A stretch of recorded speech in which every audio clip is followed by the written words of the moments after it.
आज हम हिंदी साहित्य नाना साहब की पुत्री देवी मैना को भस्म कर दिया इस पाठ का विस्तृत अध्ययन करने जा रहे हैं। मातृभूमि की स्वतंत्रता और उसकी रक्षा के लिए जिन्होंने अपने प्राण न्यौछावर कर दिए, उनके जीवन का उत्कर्ष हमारे लिए गौरव और सम्मान की बात है। यहाँ पर चपला देव जी ये बताने का प्रयास कर रहे हैं कि मातृभूमि की स्वतंत्रता और उसकी रक्षा के लिए जिन्होंने अपने प्राण को न्यौछावर कर दिया, जिन लोगों ने भी हमारे देश की स्वतंत्रता और उसकी रक्षा के लिए अपने प्राणों को न्यौछावर कर दिया, उनके जीवन का उत्कर्ष हमारे लिए गौरव और सम्मान की बात है। उनके द्वारा किया गया ये कार्य हमारे लिए एक सम्मान की और गौरव की बात है। उस गौरवशाली किंतु विस्तृत परंपरा से किशोर पीढ़ी को परिचित कराने के उद्देश्य से इस रचना को हिंदी मंच के बलिदान मंच से लिया गया। हिंदी गद्य के प्रारंभ में उनको विद्यार्थी जान पाए, इसलिए इस गद्य रचना को मुद्रण और वर्तनी में बिना किसी परिवर्तन के अविकल प्रस्तुत करने का प्रयास यहाँ पर हो रहा है, किया गया।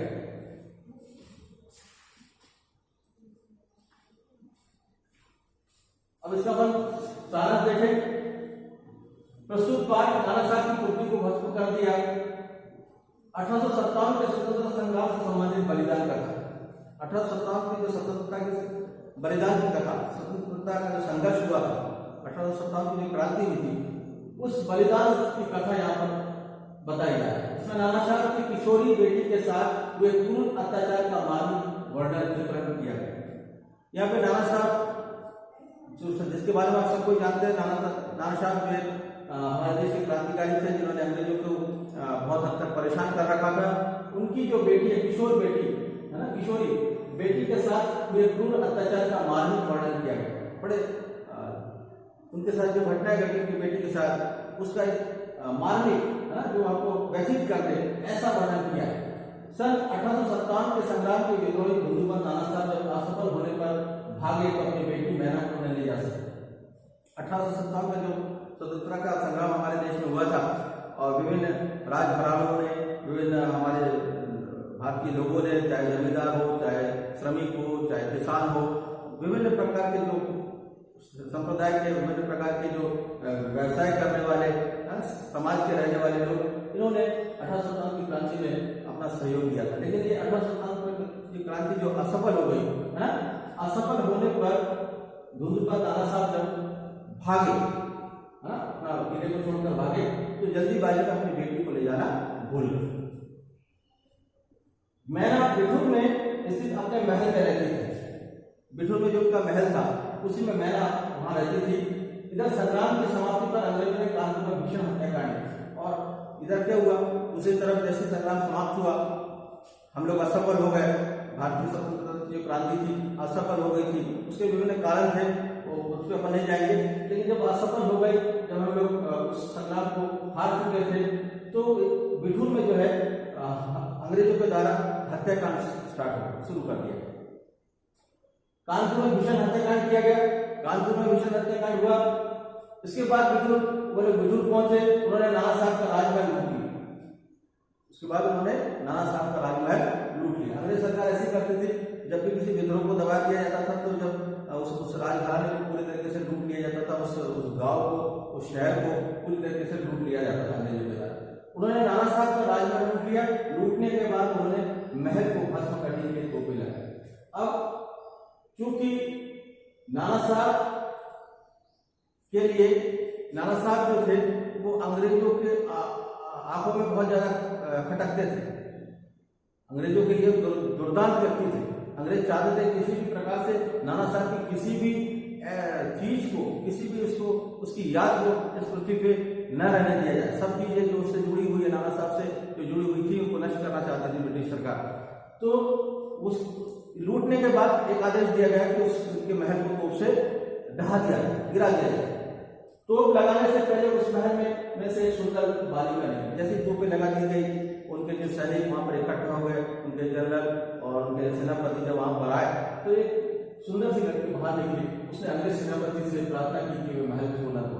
अंग्रेज सेनापति, जनरल सेनापति है, कोई आदेश मिला था कि जाओ उस उनके महल को नेस्तनाबूद कर दो, तोड़ो।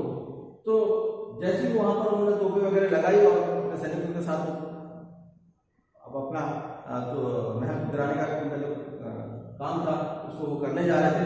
उन्होंने देखा कि एक सुंदर सी लड़की जो है वो बाहर निकली और सामने आकर खड़ी हो।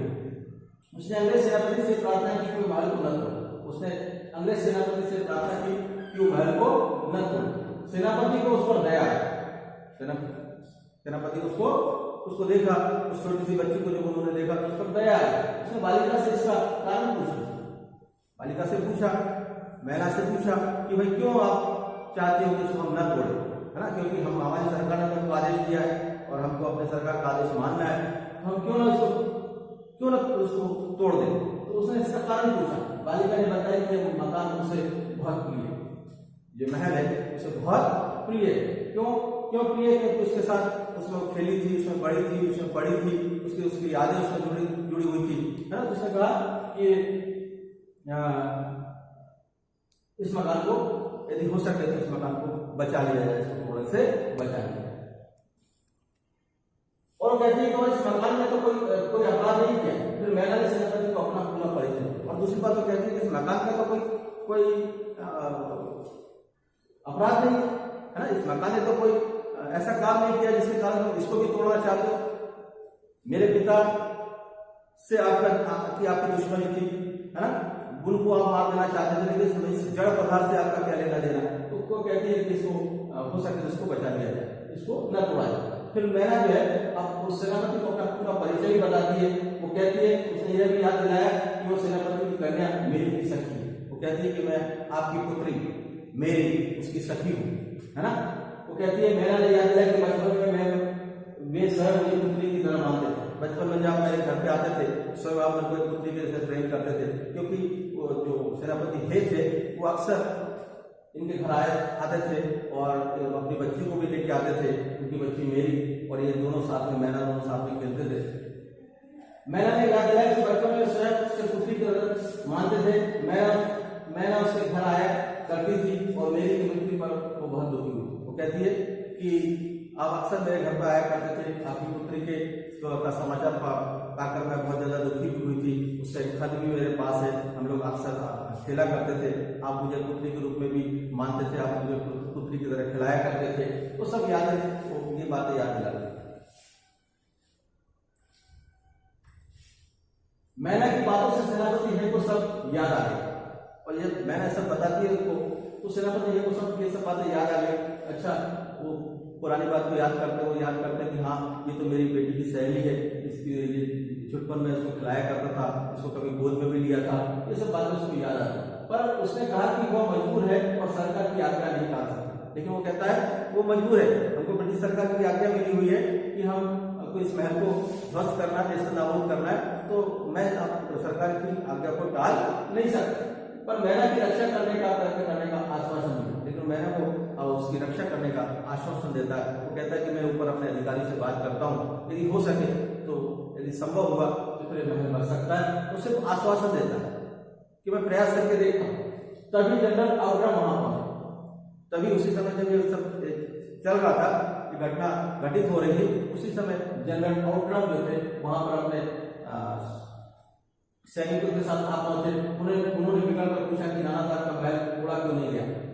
वो चूंकि जैसे बड़े अधिकारी थे, उस पर बिगड़ कर पूछते हैं कि अभी तक उस महल को क्यों नहीं गिरा दिया गया, इतनी देरी क्यों लगाई जा रही है। सेनापति हे ने उनसे निवेदन किया कि उस महल को बचा लिया जाए। अब सेनापति हे जो कि मैना को पहचान चुके थे, वो उसके साथ उनका एक आत्मीय संबंध था, उनके घर आया जाया करते थे। उसकी बेटी और मैना दोनों सखियां थी, तो वो उनसे निवेदन करता है कि इस महल को यदि बचा लिया जाए तो अच्छा हो। आउटर ने कहा यह असंभव है ना। आउटर ने कहा कि ये असंभव है। अंग्रेज नाना साहब पर बहुत क्रुद्ध है। क्यों? क्योंकि अंग्रेज जो है नाना साहब पर बहुत ज्यादा क्रुद्ध है। एक घटना है जिसको आप ले लीजिए, यहाँ करेंगे तो फिर अपना पार्ट यहाँ पे नहीं हो पाएगा। नाना साहब पर अंग्रेज सरकार उस घटना के कारण, क्योंकि उनके बहुत से सैनिक जो है उनके परिवार के लोग मारे गए थे, तो उस घटना से अंग्रेज सरकार उनसे बदला लेना चाहते, किसी भी कीमत पर नाना साहब की किसी वस्तु को वो इस पृथ्वी पर रहने देना नहीं चाहते थे। इसके कारण उनके लिए वो दुर्दांत व्यक्ति था, इसलिए वो उसकी हर चीजों को बैठा देना चाहते थे। इसके लिए गवर्नर जनरल की आज्ञा लेनी पड़ी। वो कहता है इसके लिए तो गवर्नर जनरल की आज्ञा लेनी पड़ेगी, तब ये संभव हो सकता है। यदि गवर्नर जनरल इसके आदेश दे दे इस महल को बचा लिया जाए तो ही ये बच सकता है। हे ने सुझाव दिया कि गवर्नर कैनिंग को इस संबंध में तार भेजा जाना है। अब हे ने सुझाव दिया, गवर्नर ने कहा कि भाई इसको एक ही व्यक्ति बचा सकता है जनरल, तो वो कहता है कि ठीक है मैं इसके लिए तार भेजता हूँ। उसने तार भेजना चाहा, आउटर ने कहा कि उसे महल तोड़ने और महल को गिरफ्तार करने का कदम उठाना ही होगा, लेकिन आउटर कहता है कि नहीं, मुझे तो ये कदम उठाना ही पड़ेगा, उस महल को गिराने का और मैना को गिरफ्तार करने का। सेनापति हे खिन्नमन से चला गया। जब घटना ये सब बातें हुई उनके बीच में, सेनापति हे जो है खिन्नमन से चला गया। आउटर के सैनिकों ने मैना को गिरफ्तार करने के लिए महल का कोना कोना छान मारा, किंतु उसका कुछ फर्क न चला। लेकिन उसी बीच जो है मैना फिर से उस महल में प्रवेश कर जाती है और उन्होंने उस घर का कोना कोना छान मारा, उस महल को चारों से छान लिया, लेकिन उसके बाद भी मैना का कोई पता नहीं चला। आउटरन के सैनिकों ने मैना को गिरफ्तार करने के लिए महल का कोना कोना छान मारा, किंतु उसका कुछ पता न चला। संध्या के समय लॉर्ड कैनिंग का तार आया, इसमें संदेश था कि लंदन के मंत्रिमंडल के आदेश से नाना का स्मृति चिन्ह तक मिटा दिया। जो तार का जो रिप्लाई आया था, हे ने जो मैसेज किया था कि इसको बचा लिया जाए, जनरल को जो मैसेज किया था उसका रिप्लाई आया शाम को कैनिंग के द्वारा कि किसी भी तरह से नाना साहब के हर स्मृति चिन्ह को, हर जो उनकी यादों से जुड़ी हुई हर यादों को तोड़ दिया जाए, खत्म कर दिया, मिटा दिया। यह आदेश पाकर आउटर ने नाना साहब के राजमहल पर तोप के गोले बरसाए तथा घंटे भर उसे मिट्टी में मिला। और ये जब आदेश उनको मिला तो उसके घंटे भर में ही तोप के गोले उस महल पर बरसाए गए और घंटे भर में उस महल को तोड़ दिया। उन्हीं दिनों लंदन के प्रसिद्ध पत्र टाइम्स में एक लेख छपा था, उसमें कहा गया था कि कानपुर में अंग्रेजों पर जो हत्याकांड हुआ था उसका बदला लिया जाना चाहिए। उस समय एक लेख जो है वो छपा था लंदन के प्रसिद्ध अखबार टाइम्स में, उसमें कहा गया था कि नाना साहब से बदला लिया जाना चाहिए और जो बदला उनको लेना था वो अभी भी पूरा नहीं हुआ, क्योंकि नाना साहब जो थे वो भाग चुके थे, उनको ब्रिटिश सरकार अभी तक पकड़ नहीं पाई। लेकिन उसमें लिखा था कि अंग्रेजों पर जो हत्याकांड हुआ था उसका बदला लिया जाना चाहिए। उन्हें अभी तक सिर्फ उसके महल को ही गिरा दिया, नाना साहब को अभी तक गिरफ्तार नहीं करना। नाना साहब पर दया दिखाने की बात हास्यास्पद, और जब ब्रिटिश संसद में इसके ऊपर बातें हुई, उनके मंत्रिमंडल बैठा था, तो इस घटना का जब जिक्र किया गया कि सेनापति हे ने उस महल को बचाने की बात की थी, मैना को बचाने की बात की थी, तो इस घटना को हास्यास्पद कहा गया, उसका हंसी उड़ाई गई।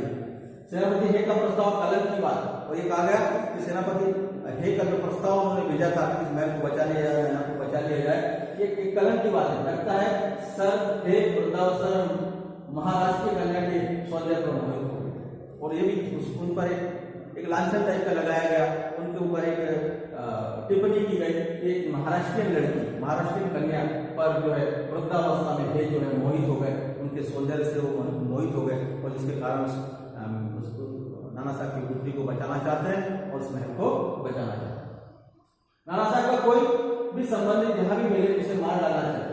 ये भी कहा गया कि नाना साहब का कोई भी संबंध, ब्रिटिश सरकार किसी भी कीमत पर नाना साहब से रिलेटेड कोई भी चीज जो थी, किसी प्रकार के उनके स्मृति जो चिन्ह थे, उन सबको मिटा देना चाहते हैं। क्यों? क्योंकि मैंने पहले बता दिया था कि जो कानपुर का हत्याकांड हुआ था, इसके कारण पूरी ब्रिटिश सरकार, पूरा ब्रिटिश जो लोग थे वो नाना साहब के विरुद्ध थे, वो किसी भी कीमत पर उनके संपूर्ण चीजों को नष्ट नाबूद कर देना चाहते थे। इसलिए लिखा है कि नाना साहब का कोई भी संबंधी जहां मिले उसे मार देना चाहिए। उनकी कन्या को भी हे के सामने फांसी देनी चाहिए, और ये भी कहा गया कि उनकी जो कन्या है उनको हे को बुलाकर हे के सामने उनको फांसी देनी चाहिए। सन 1957 में सितंबर मास में आधी रात को के समय मैना नाना साहब के राजमहल के खंडों में बैठकर रो रहे थे। सन 1857 में सितंबर मास में आधी रात के समय नाना साहब के राजमहल के खंडों में बैठकर रो रहे थे। अब जो है एक रात्रि के समय की यहाँ पे घटना है कि मैना जो राजमहल के खंडों पर बैठकर रो रही थी, आउटर की सेना भी पास ही ठहरी हुई थी, उस सैनिक उसके रोने की आवाज सुनकर वहां पहुंचे। आउटर की सेना भी वहीं पास में ठहरी हुई थी, विश्राम कर रही थी, इसके रोने की आवाज सुनकर वहां पर वो पहुंचती है सेना। मैना बस रोए जा रही थी, कोई उत्तर नहीं देती। जब उन्होंने उनके सैनिकों ने उससे कुछ सवाल पूछे, कुछ प्रश्न पूछे, तो मैना जो है रोए जा रही थी, वो वो किसी सवाल का कोई उत्तर नहीं देते। तभी जनरल आउटड्रम वहां पहुंचा, वो मैना को पहचान लिया, तभी आउटड्रम जो है वहां पर पहुंचा, मैना को उसने पहचान लिया, उसने मैना को गिरफ्तार कर लिया, उसने मैना को गिरफ्तार कर लिया। मैना ने प्रार्थना की कि उसे जी भर के रोने दिया जाए, उसने प्रार्थना की मेरे को जी भर के रोने दे दिया जाए, मैं आखिरी बार यहाँ पर रो लेना चाहती हूँ इस मिट्टी पर बैठ के, मेरे पिता के जैसे यादों से जुड़ी मेरी भी इसमें इस महल के साथ यादें जुड़ी हुई थी, बचपन में खेली थी, बड़ी थी, तो वो सब यादों के साथ वहां पर रो लेना चाहता, परंतु पत्थर दिल आउटड्रम ने उसे यह अनुमति तक नहीं, लेकिन पत्थर दिल इस आउटड्रम ने उसको यह अनुमति न दी, उसे हथकड़ी बनाकर कानपुर के किले में कैद कर लिया गया। मैना को हथकड़ी बनाई गई, कानपुर के किले में कैद कर लिया गया। फिर महाराष्ट्र में एक पत्र बाखर में यह समाचार छपा, कल कानपुर के किले में भीषण हत्याकांड हुआ। फिर एक महाराष्ट्र के समाचार पत्र में छपा था बाखर में कि कल कानपुर के किले में भीषण हत्याकांड हो गया, नाना साहब की एकमात्र कन्या मैना दधकती आग में जलाकर भस्म कर दी। नाना साहब की जो कन्या उसको दधकती आग में जलाकर भस्म कर दिया। भीषण अग्नि में शांत और सरल वृत्ति पर अनुपमा बालिका को जल्दी देव सब ने उसे देवी समझकर प्रणाम किया, और जिस भीषण अग्नि में उस देवी समान मैना को जलती हुई जब लोगों ने देखा तो उसको सबने उसको प्रणाम किया। रिलेटेड कुछ क्वेश्चन जो आपको पूछ रहे हैं, तो कुछ क्वेश्चन आप यहाँ बता रहा हूँ, बाकी आप खुद करने की कोशिश करो। पहला क्वेश्चन है, बालिका मैना ने सेनापति जी को कौन से तर्क देकर महल की रक्षा के लिए प्रेरित किया?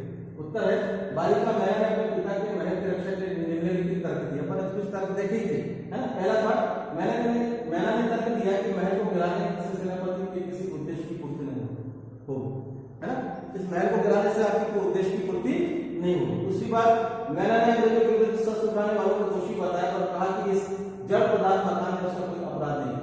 मैं दूसरी बात कहती हूँ, जिन्होंने आपके खिलाफ शस्त्र उठाए वो आपके दुश्मन हो सकते हैं, है ना, वो आपके दुश्मन है, इस जड़ पदार्थ में आपका क्या है। अंत में मैना ने सेनापति जी को अपना परिचय देकर कहा कि उन्हें अपनी पुत्री मेरी की सहेली की रक्षा करनी चाहिए। कहते कि मैं आपकी पुत्री की सहेली थी, आप मेरे घर आया जाया करते थे, तो आपको इस महल को बचाना चाहिए, है ना, अपने आपके हमारे अच्छे संबंध रहे, आपकी बेटी और मैं मित्र थे, सहेलियां थी, तो इस महल को आपको बचाना चाहिए। इस प्रकार से उत्तर है। दूसरा प्रश्न है, मैना जड़ प्रधान मकान को बचाना चाहती थी तो अंग्रेजों से नष्ट करना चाहते थे, क्यों? मैना अपने मकान को बचाना चाहती थी क्योंकि मकान उसकी पैतृक धरोहर थी, है ना, पिता की धरोहर थी, वहां वो खेली थी, बड़ी थी, है ना, वहीं उसकी बहुत सी यादें जुड़ी हुई थी, बहुत से बातें जो उस महल में करती थी वो सब उसके साथ जुड़ा हुआ था, इसलिए उस महल को बचाना चाहती, उसकी पैतृक धरोहर थी। उसी में मैना के बचपन की पिता की परिवार की यादें समाई हुई, वो उसके जीवन का भी सहारा हो सकता था, इसलिए उसे बचाना चाहता, और उसके जीवन का सहारा भी हो सकता था। वो जानती थी कि अब मेरे पिता यहाँ से भागे हुए हैं, ब्रिटिश सरकार का कब्जा हो चुका है, तो मेरे लिए यही सहारा है, इसी घर में मेरे को सहारा मिल सकता है, तो इसलिए वो उसको बचाना चाहता। नाना साहब ने अंग्रेज सरकार को बहुत हानि पहुंचाई थी, अंग्रेजों के लिए वो राजवंश के दुश्मन नाना साहब की निशानी थी, लेकिन नाना साहब का जो महल था अंग्रेज उसको इसलिए गिराना चाहते थे क्योंकि नाना साहब ने अंग्रेजों को बहुत ज्यादा हानि पहुंचाई थी, और नाना साहब के लिए दुर्दान उनका दुश्मन उसको मानते थे, इसलिए उस नाना साहब की इस निशानी को अंग्रेज सरकार गिरा देना चाहती, क्योंकि हर निशानी को मिट्टी में मिला देना चाहते थे ताकि देश में फिर से कोई अंग्रेजों के विरुद्ध आवाज न उठा सके। वे इनकी हर उस निशानी को मिटा देना चाहते थे ताकि दूसरा कोई अंग्रेज सरकार के खिलाफ आवाज न उठा सके, अंग्रेज सरकार के खिलाफ खिलाफत न कर सके। इसलिए एक प्रकार से वो उदाहरण पेश करना चाहते थे कि हम जो हमारे खिलाफ आवाज उठाएगा हम इस तरह से उसको नेस्तनाबूद कर देंगे, उसको पूरी तरीके से मिट्टी में मिला देंगे। सर टॉमस हेड के मैना पर दया भाव के क्या कारण है? सर टॉमस हेड की पुत्री मेरी मैना की प्रिय सखी, अपने पहले इसको पढ़ा है, कई बार बता दिया मैंने कि उसकी जो पुत्री थी मेरी वो मैना की सखी थी। दूसरा कारण यह रहा हुआ कि मैना के घर आते रहते थे और तब मैना को अपनी पुत्री के समान ही प्यार करता। ये जो है मैना के घर आया गया करते थे, नाना साहब के साथ उनके अच्छे संबंध थे, तो जब भी वो आते थे उसको अपने पुत्री के समान उससे प्यार करते थे। मैना के रूप में उन्हें अपनी पुत्री मेरी की छवि दिखाई दी और मैना के रूप में उनको अपनी पुत्री की छवि दिखाई दी होगी। वो उस मैना के अंदर अपनी पुत्री को तलाश कर रहे होंगे, इस कारण उनके मन में ममता जागी या फिर दया जागी। जैसे ये सभी कारण रहे होंगे कि हे के मन में मैना पर दया उत्पन्न हुआ होगा। अगला है मैना की अंतिम इच्छा थी कि उस प्रसाद के ढेर पर बैठकर जी भरकर रो लेने में पाषाण हृदय वाले जनरल ने इस भय से उसकी इच्छा पूर्ण न होने। वो चाहती थी कि मेरे को यहाँ पे रोने दिया जाए, जी भरकर मैं रोना चाहती, लेकिन उसकी इच्छा को जनरल किसने जनरल ने उसकी उस इच्छा को पूरा नहीं होने दिया, ऑर्डर ने उसकी इच्छा को पूरा होने नहीं दिया। उसके पीछे क्या क्या कारण हो सकते हैं? मैना महल के ढेर पर जी भरकर रो लेना चाहती थी, पर पाषाण हृदय जनरल आउटरम ने उसकी इच्छा पूरी नहीं होने दी। जनरल आउटरम के मन में भय रहा होगा कि अगर उन्होंने नाना साहब की बेटी के प्रति जरा से भी सहानुभूति दिखाई तो सरकार का गुस्सा उस पर टूट पड़ेगा। इस बात का भय था कि थोड़ा सा भी यदि मैं सहानुभूति इस बच्चे के साथ दिखाता हूँ तो ब्रिटिश सरकार का पूरा गुस्सा मुझ पर उतर जाएगा, है ना, ब्रिटिश सरकार मेरे से क्रोध हो जाएगी, है ना। इस कारण वो इस भय के कारण वो उस मैना की किसी प्रकार से मदद करने से वो हिचकते हैं। उसे इसके लिए दंड भी मिल सकता था, क्रोध से पागल सामान्य नागरिक भी उस पर नाराजगी प्रकट करेंगे। इस कारण उसने मैना की छोटी सी इच्छा भी पूरी न हो। एक छोटी सी इच्छा थी, भाई मेरे को थोड़ी देर बैठकर रोने ले दो, जीवन में रोने ले दो, लेकिन उस इच्छा को उसने इसलिए पूरा न होने दिया क्योंकि वो जानता था कि अंग्रेज नागरिक, अंग्रेज सरकार जो है नाना साहब से बहुत ज्यादा क्रोध है, नाना साहब से बहुत ज्यादा वो अब उसको अपना दुश्मन मानती है। तो यदि इस प्रकार की थोड़ी सी मदद मैं उसकी पुत्री के लिए करता हूँ तो वहाँ के नागरिक, वहाँ की सरकार मेरे से बहुत ज्यादा क्रोधित हो जाएगी, हो सकता है मुझको इसका दंड भी मिले। अगला क्वेश्चन है, बालिका मैना के चरित्र की कौन कौन सी विशेषता आप अपनाना चाहेंगे और क्यों? बालिका मैना जो थी एक स्वतंत्रता संग्राम सेनानी की पुत्री थी, उसकी कौन कौन सी विशेषता को आप अपनाना चाहोगे? बालिका मैना के चरित्र से हम देश प्रेम की भावना, साहसीपन, स्पष्ट वक्ता, भावुकता और तर्कशीलता की विशेषता अपनाना चाहिए। अपने देखा कि उसमें देश प्रेम की भावना कूट कूट कर भरी हुई थी, साहसी थी, तभी वो अंग्रेज सैनिकों से वार्तालाप कर रही थी, बातचीत कर रही थी बिना डरे, और स्पष्ट वक्ता थी और जो बोलना चाहती थी वो डायरेक्ट बोल रही थी, स्पष्ट वक्ता थी, वहां पर आकर कोई बात नहीं कर रही थी। उसके अंदर एक भावुकता थी, वो भावुक थी अपने उस मकान के प्रति, अपने उस महल के प्रति, अपने पिता के बनाए उस महल के प्रति, और तर्कशीलता के विषय वो तर्क भी उसने बहुत अच्छे दिए थे, इस मकान को गिराने से आपको क्या फायदा होगा। फिर दूसरी बात वो कहते कि मैं आपकी पुत्री मेरी की सखी रही हूँ, इस प्रकार से उत्तम तर्क देती है, क्योंकि ये सब कुछ ऐसे गुण है जिससे मनुष्य का चारित्रिक विकास होता है, जिससे वो अपने साथ साथ देश के विकास में सहभागी होता है।